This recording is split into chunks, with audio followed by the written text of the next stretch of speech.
Shalom, and welcome back to B'nai Noach Academy, Thoughts on the Torah.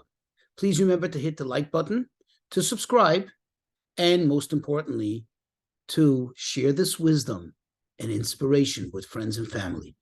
So if you look in the book of Leviticus, chapter 19, verse 17, and it says, "You shall not hate your kinsfolk in your heart. Reprove your kin, but incur not guilt on their account." In other words, God's telling us not to hate another person in our heart. Oh, so if it's not in my heart, it's okay? Is it okay to hate others? Is that what the Torah is telling us? Obviously not.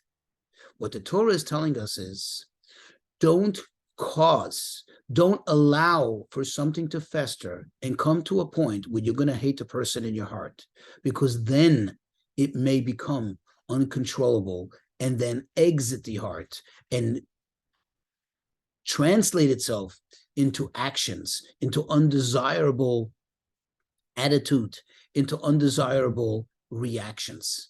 What does this mean? What this really means is, and you see the correlation between the first part of the verse and the second part of the verse. The first part of the verse says you shouldn't hate another person in your heart. You should reprove them. What the Torah is telling us, if someone does something to you, whether they intended it for it to hurt you, whether it was unintentional, but it hurt you, it affected you, don't just take what seems to be at the moment the easy road and say, you know what, I'll let it go. It seems like a lofty thing to do. Seems to be so virtuous. Just let it go. Let it go only if you're not going to, quote, hate them in your heart. You're not going to be upset in your heart. You see, because if you are, then in the moment, you're not going to say anything. Either you're too shy, you don't have the courage, you feel embarrassed. But what's going to happen? That is going to fester because that person hurt you. You were wronged. And that is going to fester and grow. And when it grows, it's going to grow into full-blown hatred to the point where it can express itself in ways that you yourself don't want it to reach. Thus, the Torah tells you, you have an obligation. If someone does something to you that hurts you, to approach them and to let them know that such and such hurt me. This that you did made me feel not good, made me feel bad.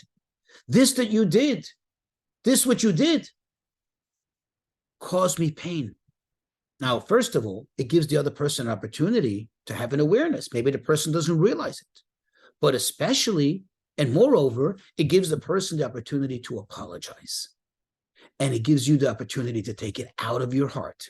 Once you've taken it out of your heart, it won't grow. The heart has this kind of special, unique way of making things grow. If it's love, it's fantastic. Love grows in the heart. But if it's hate, it can be very detrimental.